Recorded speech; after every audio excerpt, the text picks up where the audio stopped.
በመደበኛነት በየዓመቱ ከ10 ሺህ በላይ እንግዶች የሚሳተፉበትን ጉባኤ በቋሚነት ከሚያስተናግዱ ጥቂት የዓለም ከተሞች መካከል አዲስ አበባ አንዷ ናት። አዲስ አበባ እንግዲህ የ39ኛውን የአፍሪካ የመሪዎች ጉባኤ ለማሰናዳት ዝግጅቷን ጨርሳለች። ይህንን የመሪዎች ጉባኤ ደግሞ ለማሳካት ወይም ደግሞ በስኬት ከሚታዩባቸው ወይም ደግሞ ከሚገለጥባቸው ዘርፎች ውስጥ አንዱ የአየር ትራንስፖርት ወይም ደግሞ የአቪዬሽን ዘርፍ ወይም አቅም ነው። ይህንን እንመለከተዋለን።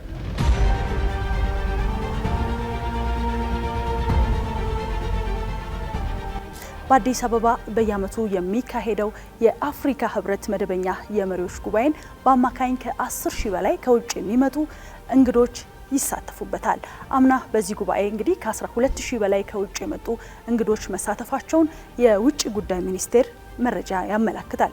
የሀገራት ርዕሰ ብሔሮች መሪዎች፣ የዓለም አቀፍ ተቋማት ኃላፊዎች እንዲሁም ከፍተኛ ባለስልጣናት የሚሳተፉበት ጉባኤን በተሟላ ደህንነትና ምቾትን ለማሰናዳት የብዙ ዘርፎች ቅንጅትን የሚጠይቅ ሲሆን ይህም የሀገራትን ብቃትና አቅም ያሳያል። ኢትዮጵያ እንዲህ ያሉ የመሪዎች ጉባኤንን የማስተናገድ ስኬት ከሚገለጥባቸው ዘርፎች ውስጥ አንዱ የአየር ትራንስፖርት ወይም የአቪዬሽን አቅም ነው።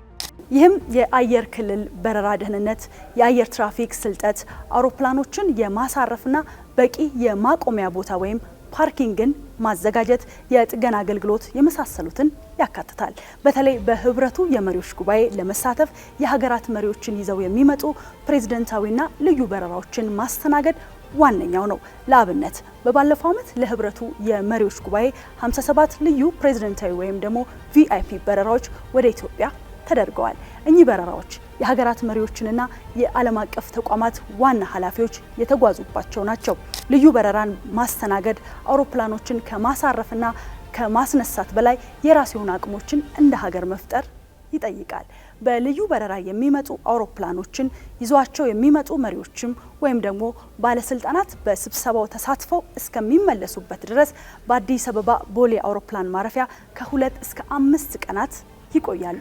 ለዚህም ነው በአውሮፕላን ማረፊያው በቂ የአውሮፕላን ፓርኪንግ ስፍራ ሊኖር ይገባል። የአውሮፕላኖችና የበረራ ባለሙያዎች ደህንነትን በአስተማማኝ ሁኔታ መጠበቅ፣ ለአውሮፕላኖቹ በቂ የነዳጅ አቅርቦትን ማዘጋጀት፣ በአውሮፕላኖቹ ላይ ችግር ሲገጥም የጥገና አገልግሎት መስጠትና ሌሎች ተያያዥ አቅሞችን ይጠይቃል። ታዲያ በእነዚህ በረራዎች የመጡ አውሮፕላኖችን ወደ ኢትዮጵያ አየር ክልል ከገቡበት ቅጽበት ጀምሮ እንግዶች ቆይታቸውን አጠናቀው የኢትዮጵያ አየር ክልልን ለቀው እስከሚወጡ ድረስ ደህንነታቸው እንዲጠበቅ የተቀናጀ ስራ ይሰራል። ልዩ በረራዎችን ያለንከን የማስተናገዱ ስራ፣ የማሳለጡ ስራ፣ በአውሮፕላን ማረፊያ የሚደረጉ ሌሎች መደበኛ በረራዎች ሳይስተጓጎሉ ነው። ይህ በዘርፉ ሀገሪቷ የደረሰችበትን የተወዳዳሪነት ደረጃ የሚያሳይ ነው። በህብረቱ ጉባኤ ላይ የአየር ትራንስፖርት አቅማችንን ተጨማሪ ማሳያ ሆኖ የሚጠቀሰው ብዙ እንግዶች ከሀገራቸው ወደ አዲስ አበባ የሚመጡትና የሚመለሱት በኢትዮጵያ አየር መንገድ መሆኑ እንዲሁም ደግሞ አንዳንድ ተሳታፊዎች ሀገራት ለቪአይፒ በረራዎች የኢትዮጵያ አየር መንገድ አውሮፕላንን በመከራየት የሚያደርጉ መሆኑ ነው። ኢትዮጵያ በአፍሪካ መሪ የሆነችበት የአቪዬሽን አቅሟን የኮንፈረንስ ማዕከልነቷን አስጠብቃ እንድትጓዝ አንዱና ዋነኛው መሰረት ነው። ለዘንድሮ 39ኛው የህብረቱ የመሪዎች ጉባኤ ተሳታፊ መሪዎችና ሌሎች እንግዶችን ይዘው የሚመጡ ልዩ በረራዎችና መደበኛ በረራዎችን በስኬት ለማስተናገድ እንደ ሁልጊዜው አስፈላጊ ዝግጅት ተደርገዋል።